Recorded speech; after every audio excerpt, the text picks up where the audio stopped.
یہ داغ داغ اجالا، یہ شب گزید سحر، وہ انتظار تھا جس کا یہ وہ سحر تو نہیں، وہ انتظار تھا جس کا یہ وہ سحر تو نہیں۔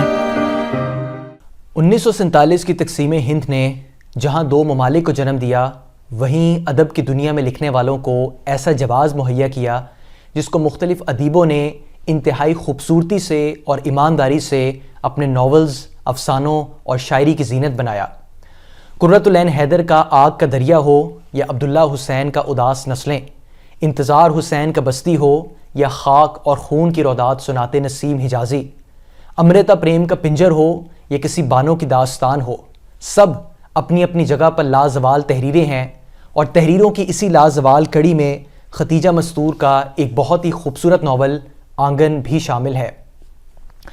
اردو ناولز اور افسانوں کے حوالے سے ختیجہ مستور ایک جانا پہچانا نام ہے۔ وہ 1927 کو بریلی ہندوستان میں پیدا ہوئیں اور 1982 کو لاہور میں ان کی وفات ہوئی۔ انہوں نے اپنے تخلیقی سفر کے دوران متعدد کتابیں لکھیں، لیکن ان سب میں سب سے زیادہ پذیرائی ان کے ناول آنگن کو ملی، جو کہ سن 1962 کو منظر عام پہ آیا اور اسی سال اس کو آدم جی ایوارڈ سے بھی نوازا گیا۔ اور آج مجھے ذاتی خوشی ہے کہ میں اس ناول کا ریویو پیش کر رہا ہوں۔ یہ ناول 20ویں صدی کے پہلے حصے میں ہندوستان میں جاری آزادی کی تحریک کے پس منظر میں لکھا گیا، جہاں ملک میں بگڑتے ہوئے حالات اور پھیلتی ہوئی کشیدگی کا براہ راست اثر خاندانوں پر اور گھروں میں محسوس کیا گیا۔ جس طرح ملک بھر میں سیاسی اور نظریاتی اختلافات سر اٹھا رہے تھے، ویسے ہی یہ تفریق گھروں میں بھی جنم لے رہی تھی۔ تو بنیادی طور پر اس وقت کے ایک خاندان کی کہانی کو پیش کر کے اس وقت کے سیاسی، سماجی اور معاشرتی صورتحال کو دکھایا گیا ہے۔ اس وقت کوئی کانگریس سے امید لگائے ایک متحدہ ہندوستان کی آزادی میں پیش نظر آتا تھا، اور کوئی مذہبی جذبات میں بندھا مسلم لیگ کا ساتھ دینے پر مجبور تھا۔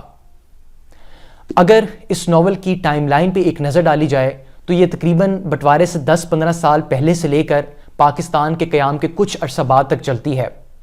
اس کے علاوہ 20ویں صدی کے پہلے حصے میں ہونے والی بہت سی اہم سیاسی پیش رفت کا بھی سرسری طور پر ذکر اس ناول میں ملتا ہے، جس میں ہندوستان میں چلائی جانے والی خلافت موومنٹ، دوسری جنگ عظیم، قرارداد پاکستان، جاپان پہ حملہ اور کیبنٹ مشن پلان وغیرہ شامل ہے۔ اگر اس ناول کی کہانی پہ اور اس کے کرداروں کو دیکھا جائے تو یہ ہندوستان کے خوشحال مسلمان خاندان کی کہانی ہے، جس کی 3 نسلیں خاندانی حویلی میں پرورش پا رہی ہیں۔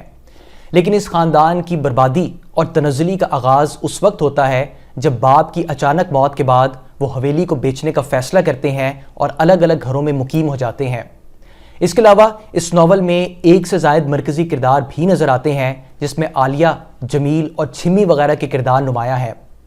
لیکن اس ناول میں خواتین کی شمولیت اور نمائندگی غالب نظر آتی ہے، اور اس بات کو واضح کرتی ہے کہ ایک حساس اور باشعور عورت جہاں گھر کو سنوار سکتی ہے، وہیں اس کی انا اور نفرت گھر کو اجاڑ بھی سکتی ہے۔ تو بنیادی طور پر اس وقت کے خاندان کی کہانی کو پڑھ کر اس وقت کے حالات کے بارے میں بہت کچھ جانا جا سکتا ہے۔ میرے نزدیک اس طرح کی تحریریں یا اس طرح کے ناولز پڑھنا اس لیے بھی ضروری ہیں تاکہ ہم اپنی تاریخ سے اور اپنے ماضی سے بہتر طور پہ واقف ہو سکیں۔ تاریخ کے بارے میں عام طور پہ کہا جاتا ہے کہ اگر آپ اپنی تاریخ سے متصل ہیں تو نہ صرف آپ اپنے آپ کو بہتر طور پہ پہچان سکتے ہیں، بلکہ اپنے مستقبل کے حوالے سے بہتر فیصلے بھی کر سکتے ہیں۔ اس کی مثال یوں بھی دی جاتی ہے کہ گاڑی چلاتے وقت 3 شیشوں کا استعمال اسی مقصد کے لیے کیا جاتا ہے کہ آپ پیچھے آنے والی ٹریفک پہ نظر رکھتے ہوئے آگے کی جانب احتیاط سے گاڑی چلا سکیں۔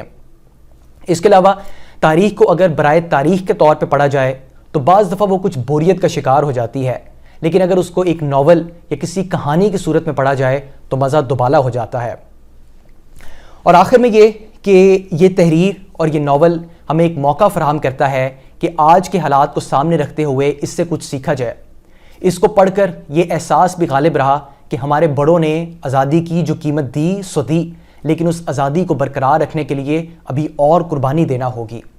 امید ہے کہ یہ کتاب آپ کو ضرور پسند آئے گی، اور اس آنگن کی کہانی کو پڑھنے کے بعد ہم اپنے آنگن کو ٹوٹنے سے اور بکھرنے سے بچانے میں کامیاب ہو جائیں گے۔ بہت شکریہ۔